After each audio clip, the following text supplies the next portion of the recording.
आप सभी के डीआरएस इनसाइट्स के आज के वीकेंड स्पेशल शो में। वीकेंड स्पेशल शो होता है बेहद ही खास, जहां पर आपको मिलते हैं डीआरएस इनसाइट्स पर आए सारे मार्केट एक्सपर्ट्स के टॉप पिक्स।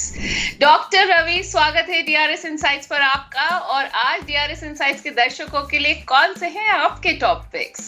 जी नेहा जी, इस समय अगर टॉप पिक के हिसाब से अगर देखें तो मेरे पास यहाँ पर लगभग 4 स्टॉक हैं जिनमें कि आप बाय और सेल की पोजीशन बना सकते हैं। और जो मैंने स्टॉक्स दिए हैं ये थोड़े से लॉन्ग टर्म के हिसाब से भी हैं और शॉर्ट टर्म के हिसाब से ही हैं। तो मैं शुरू करता हूँ। पहला स्टॉक है कोल इंडिया, जिसे मैंने वैसे तो पहले कई बार आपको बाय की रिकमेंडेशन दी है, लेकिन इस समय चल रहा है 420 के पास और काफ़ी अट्रैक्टिव लेवल पे है। और यहाँ से अगर स्टॉप लॉस देखते हैं तो अगर आप मोमेंट्री ट्रेड कर रहे हैं तो 410 का एक स्टॉप लॉस लेकर चलें और टारगेट जो होगा वो होगा 450 से 455 रुपए का। तो चार्ट पैटर्न यहाँ पर अच्छा बना हुआ है, फंडामेंटल भी जो है वो सपोर्ट कर रहे हैं। तो ओवरऑल कोल इंडिया एक अच्छी बिट हो सकती है। दूसरे स्टॉक की बात करूँ तो वो है मारिको। एफएमसीजी काउंटर में इस समय जो कंसोलिडेशन और ट्रैक्शन बन रहा है उसके हिसाब से मारिको आप कुछ 2 हफ्तों के लिए यहाँ पर बाय करके चल सकते हैं। करंट लेवल चल रहा है 785 और टारगेट इसका होगा 810 का। थोड़ा मोमेंट्री ट्रेड है, अगर लॉन्ग टर्म के हिसाब से आप रखना चाहते हैं तो टारगेट होगा 850 का। स्टॉप लॉस की बात करें तो अगर शॉर्ट टर्म पे इंट्राडे के हिसाब से ट्रेड कर रहे हैं 770 का स्टॉप लॉस लेकर चलें, नहीं तो 765 रुपए के स्टॉप लॉस के साथ यहाँ पर आप पोजीशन होल्ड करके चल सकते हैं। तीसरे स्टॉक की तरफ बढ़े तो वो है अशोक लेलैंड। वैसे अशोक लेलैंड में अच्छा खासा ट्रैक्शन बना हुआ है। चार्ट पैटर्न पर भी यहाँ पर इंट्राडे के चार्ट को देखें तो मूविंग एवरेजेस के अबव चल रहा है। प्राइसेस में वो कंफर्टेबिलिटी यहाँ पर दिख रही है। तो फिलहाल अशोक लेलैंड 205, 206, 208 ये जो लेवल्स हैं ये बाइंग जोन है। स्टॉप लॉस से यहाँ पर देखते हैं तो मुझे लगता है कि इंट्राडे के हिसाब से 204 और थोड़ा सा 1-2 वीक के हिसाब से देखें तो 200 रुपए के स्टॉप लॉस से इसको बाय करके चल सकते हैं। शॉर्टर पीरियड में 220 और लॉन्गर पीरियड में 235 रुपए तक के टारगेट आपको यहाँ पर अचीव होते हुए नजर आएंगे। चौथे स्टॉक की बात करें तो मुझे लगता है कि टाटा पावर, जिसे अभी मैंने रिसेंट अपनी एडवाइजरी में दिया हुआ है, मुझे ऐसा लगता है कि टाटा पावर करंट लेवल पर बाय करें। इसका टारगेट अगर 8 वीक के हिसाब से देखते हैं तो आपको 440 से 450 रुपए तक के देखने को मिलेंगे और स्टॉप लॉस यहाँ पर 360 का यूज कर सकते हैं। तो ये ऐसे 4 स्टॉक हैं जो कि अब आपके पोर्टफोलियो में मार्केट में उतार और चढ़ाव में आपका साथ देते हुए नजर आएंगे। इन्फोसिस हो गया, एचसीएल टेक्नोलॉजीज हो गया, टीसीएस हो गया, ऐसी कंपनीज में निवेश करें। क्योंकि मैं आपको एक एग्जांपल दे रहा हूँ, टीसीएस का मार्केट कैप 14 लाख करोड़ था, 10 लाख करोड़ 2 दिन में हो गया। अगर कल टीसीएस कोई बड़ा बायबैक अनाउंस करता है, क्योंकि उसके पास बहुत कैश है, तो पूरा सेंटिमेंट चेंज हो जाएगा। उनके लिए बायबैक बनाना कोई बड़ी बात नहीं है। और जिस प्रकार की कैश है, इन्होंने करीबन 29,000 करोड़ का डिविडेंड दिया है। तो देखिए, ये बिजनेसेस ऐसे नहीं है कि झटके से खत्म हो जाएंगे। तो ये सोच समझ के काम करिए कि ऐसा कुछ खराब बिल्कुल नहीं हुआ है, थोड़ा सेंटिमेंट खराब हो गया, तो थोड़ा लॉन्ग टर्म सोचिए और ऐसे मौके पे ही आपका पैसा बनेगा। तो आई थिंक ये इन्वेस्टमेंट का गुरु मंत्र है कि जब भी किसी को खरीदना नहीं है तभी आपको खरीदना है। आई थिंक ऑटोमोटिव और एफएमसीजी ये हमारे पसंदीदा सेक्टर है जहाँ पे अच्छी वैल्यू बन सकती है। ओके, तो आपने कहा ऑटोमोटिव और एफएमसीजी सेक्टर्स। तो अगर ऑटोमोटिव की हम पहले बात करें तो उसमें 2 स्टॉक्स और एफएमसीजी में जो 2 स्टॉक्स आपकी नजर में हैं इस समय कौन से होंगे? देखिए, महिंद्रा एंड महिंद्रा हमको अच्छा लगता है। हालांकि रिजल्ट्स के बाद पिटाई हो चुकी है, लेकिन देखिए नंबर्स तगड़े हैं। नॉर्मली फंडामेंटल एनालिस्ट की तकलीफ होती है कि नंबर्स देखने के बाद लोग कहते हैं कि शेयर ज्यादा चलते नहीं है। बट देन मैं यही कहूंगा कि देखिए, थोड़ा सा पेशेंस चाहिए इस मार्केट में, क्योंकि बड़ा पैसा उन्हीं का बनता है जो पकड़ के रखते हैं, जरा कन्विक्शन के साथ काम करते हैं। तो महिंद्रा एंड महिंद्रा और अशोक लेलैंड के भी नंबर्स अगर आप देखें नेहा जी, तो बहुत ही बढ़िया नंबर आ गया। और चौथा तिमाही इनके लिए नॉर्मली काफी अच्छा होता है। और एफएमसीजी में मुझे लगता है जो सेफ बेट है वो बेसिकली मरिको और मेरे ख्याल से गोदरेज कंज्यूमर प्रोडक्ट रहेगा। देखिए, ये दोनों companies domestic market as well as international market में वेल एस्टेब्लिश्ड है। तो यहाँ पे भी मुझे लगता है कि अगर थोड़ा निचले लेवल पे अगर मिले तो अच्छा, लेकिन अगर बाई करना है तो थोड़ा एसआईपी के माध्यम से स्लोली बाई करे। ये 2 स्टॉक्स एफएमसीजी के हमको पसंद। ओके, तो आप कह रहे हैं गोदरेज और दूसरा स्टॉक कौन सा बताया विनाशी आपने? मैरिको। तो आपके हिसाब से ऑटो सेक्टर में एमएनएम और अशोक लेलैंड और एफएमसीजी में अगर हम बात करें तो Godrej and Marico. Top picks में लिस्ट है बड़ी, लेकिन फिर भी अगर आप कुछ मोमेंटम स्टॉक्स हैं, I mean blue dart is something जो कल के डेट में भी ट्रेडिंग के मायने से भी चल सकता है। देन हेक्सा टेक्नोलॉजीज जो अभी बहुत गिरा पड़ा स्टॉक है, मैं 3 स्टॉक्स यहाँ पर सिर्फ नाम दूंगी, ब्लू डार्ट, हेक्साटेक और एक है दूसरा स्टॉक ममता मशीनरी। ये 3 स्टॉक्स में कल के दिन में आप लॉन्ग पोजीशंस के बारे में देख सकते हैं, जबकि एटर्नल यानी जोमेटो में आप सेल का व्यू देखें तो ज्यादा बेटर है। ओके, जोमेटो में आप कह रहे हैं सेल का व्यू देखिए, बाकी हेक्सा टेक्नोलॉजी और ब्लू डार्ट और ममता मशीनरी आपने दिया। सो इन एंड ऑल, क्योंकि जो मार्केट की लीडिंग फोर्सेस हैं ये 2 मेजर स्टॉक्स है और ये अभी बॉटम बाइंग की रेंज पर है। मतलब अगर आप एचडीएफसी बैंक की बात करेंगे तो बहुत ज्यादा गिरावट बिल्कुल नहीं बची है, मुश्किल से 5-6 पॉइंट मैक्सिमम, इसके बाद इसको उठना ही है। एंड देन रिलायंस मुश्किल से आपका 4 से 5%, इसके बाद इसको भी उठना है।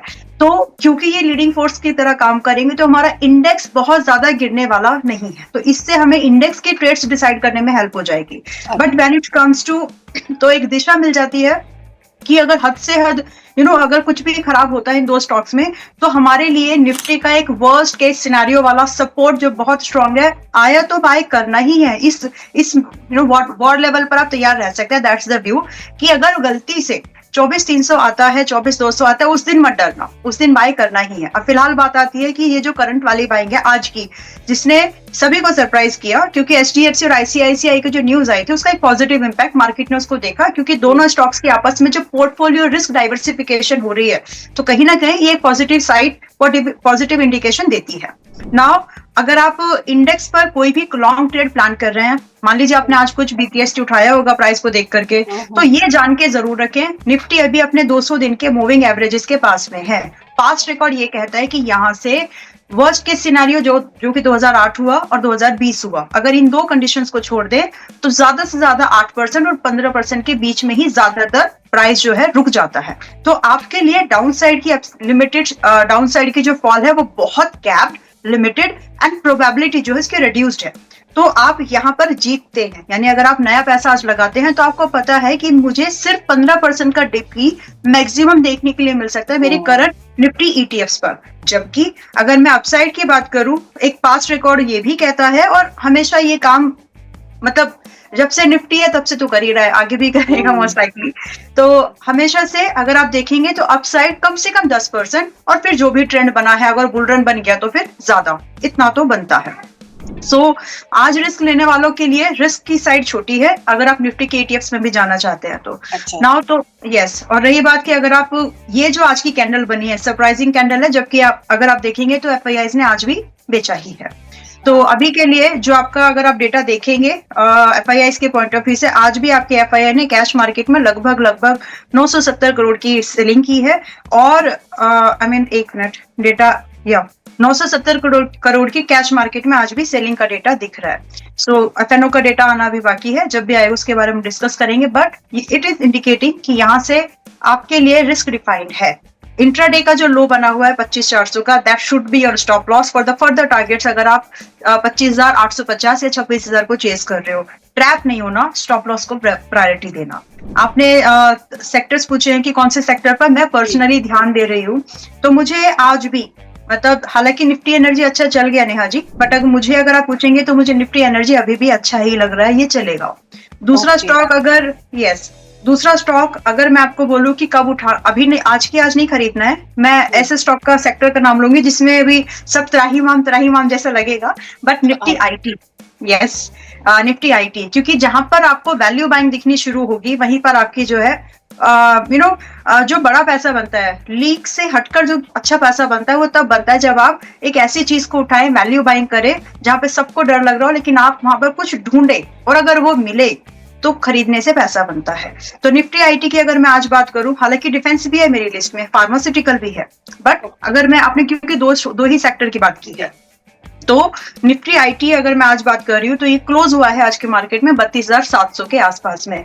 2-4 दिन में रुकूंगी, क्योंकि मुझे लगता है कि 30,500 29,000 के आसपास निफ्टी आईटी एक बार आएगा और वो सबसे पेन पॉइंट बनेगा, एंड वहां पर हम लोग बाय करके जो भी हमारे पसंद के स्टॉक्स है, Happiest Mind, TCS, Wipro, then थोड़ा बहुत परसिस्टेंट में थोड़ा सा और गिरावट होगी, बट निफ्टी आईटी के हैवी वेट्स हम लोग उस समय उठा सकते हैं।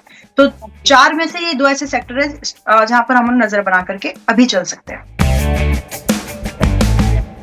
बजाज फाइनेंस, ये देखिए फ्राइडे के सेशन पे अच्छा परफॉर्म किया था, आज हल्का सा कूल ऑफ किया है, बट कोई प्रॉब्लम वाली बात नहीं दिख रही है। जिस तरीके से ये पोजीशन अभी अपने आप को करके रखा हुआ है, आप आराम से इसमें पोजीशन बनाए। 990 का क्लोजिंग बेसिस स्टॉप लॉस होगा, 1048 का होगा टारगेट। बजाज फाइनेंस पे आप एक फोर्टनाइट के लिए पोजीशन लेके जा सकते हैं। ओके, तो one pick only Rachit sir, Bajaj finance इस मार्केट में वही अच्छा है। So there many things put together जो कि क्लियर केस बता रहा है कि अभी इस मार्केट में अगर आप बुलिश हो रहे हैं तो थोड़ा सा रिस्की हो सकता है। लोअर लेवल पे ही बाइंग अच्छी लगती है। और प्रैक्टिकली जहां तक बात है सेक्टर्स की, तो सेक्टर्स थोड़े से अतरंगी है। थोड़ा सा मैं चुरा लेता हूं अविनाश सर के पास से। ऑटो का मैं ऑटो एंसिलरी सेक्टर पे ज्यादा फोकस कर रहा हूँ। ऑटो एंसिलरी सेक्टर पे क्यों फोकस कर रहा हूँ? क्योंकि जिस तरीके से अभी हमारे यूरोप के साथ ट्रेड डील हो चुकी है ऑलरेडी, और बहुत सारी ऐसे हमारी ब्रांड्स है, इंडियन इन हाउस ब्रांड्स हैं जो एक्सपोर्ट करती हैं, बिकॉज रीजनेबली वैल्यूएशन टर्म्स में और क्वालिटी टर्म्स में हम जर्मन्स और फ्रेंच कार मेकर्स को हम लोग एक्सपोर्ट कर रहे हैं। तो जब ऑटो एंसिलरी की हम बात करते हैं, सबसे पहला जो स्टॉक मुझे अच्छा लगता है, जिसके रिजल्ट्स भी आपने देखे थे और आज अच्छा परफॉर्मेंस था, that would be Jamuna auto. Jamuna auto अच्छा लग रहा है। जब भी आपको थोड़ा सा करें, क्योंकि अब प्रैक्टिकली बहुत रनअप कर गया, जहां से हम इसकी बातें कर रहे थे लास्ट वीक भी आपके शो के माध्यम से भी हमने बातें करी थी। थोड़ा सा कूल ऑफ कर जाए, कहीं भी आपको 128 से 134 की रेंज में देखिए अट्रैक्टिव रेंज है, वहां पे आप पार्टिसिपेट करना चालू कर सकते हैं। जमुना ऑटो के अलावा जो यूएस की ट्रेड डील होते होते एक पावर हाउस निकल के आएगा, दैट विल बी संवर्धना मदरसन। बहुत बीटन डाउन है, बहुत उम्दा कंपनी है, अच्छी तरीके से इनके बिजनेस चल रहे हैं। हाँ, इन पूरे कुछ 3-4 क्वार्टर्स में हमने डिस्ट्रप्शन देखा है, बिकॉज यूएस की ट्रेड डील जब तक नहीं हो रही, इनका जिस तरीके से यूएस पार्टिसिपेशन है वो एक ओवरहैंग आपको जरूर देखने को मिल रहा है। जब भी आपको मदरसन सुमी लोअर लेवल्स पे मिले 118 से 126 की रेंज में, बिल्कुल आपको इसमें अपनी पोजीशन बना लेनी चाहिए।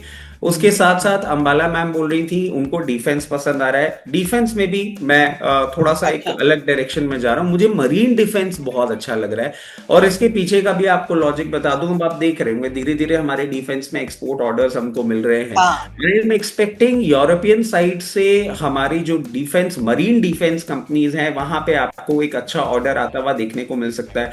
हल्की सी सुगबुगाहट हो भी रही है जीआरएसई, मस्गाव डॉक, इनमें। तो ये 2 काउंटर्स हैं जिनमें आप फोकस कर सकते हैं। अभी ऑलरेडी बहुत करेक्टेड है, यहां पे भी चाहें तो आप पोजीशन धीरे धीरे अपनी बना सकते हैं। बट मार्केट की पिक्चर जिस तरीके से दिख रही है, उसमें क्लियर केस मैं कहूंगा in one go you should not put all your money. हर 5 से 7% के करेक्शन में 10 से 15 या 20% अपनी पोजीशन धीरे धीरे करके ब्रू करें। और वापस से जो मैं पिछली वीक में जोड़ा था, जब मैंने कहा था I am not expecting a clear case bull run before April और अप्रैल मिड, तब तक हमारे स्ट्रगल्स अभी आपको बढ़ते हुए दिखेंगे। आज का जो मार्केट था वो बहुत सरप्राइजिंग था, अनडाउटेडली बहुत ज्यादा सरप्राइजिंग था। बट उस सरप्राइज के साथ साथ मैं आपको एक चीज बता दूं, आज बैंक निफ्टी बचा ली गई है, क्योंकि प्रैक्टिकली आप देखें जिस तरीके से बैंक निफ्टी ने मूव किया है, वो एक सेविंग मूवमेंट था। आज अगर 60,000 के नीचे बंद हो जाती तो अराउंड 1000 to 1600 पॉइंट्स का और पेन आपको देखने को मिल सकता था। देखते हैं कब तक बचती है बैंक निफ्टी, और फिर जब ये नीचे जाएगी तब थोड़ा सा कंफर्ट बैंक निफ्टी में भी आता हुआ दिखेगा।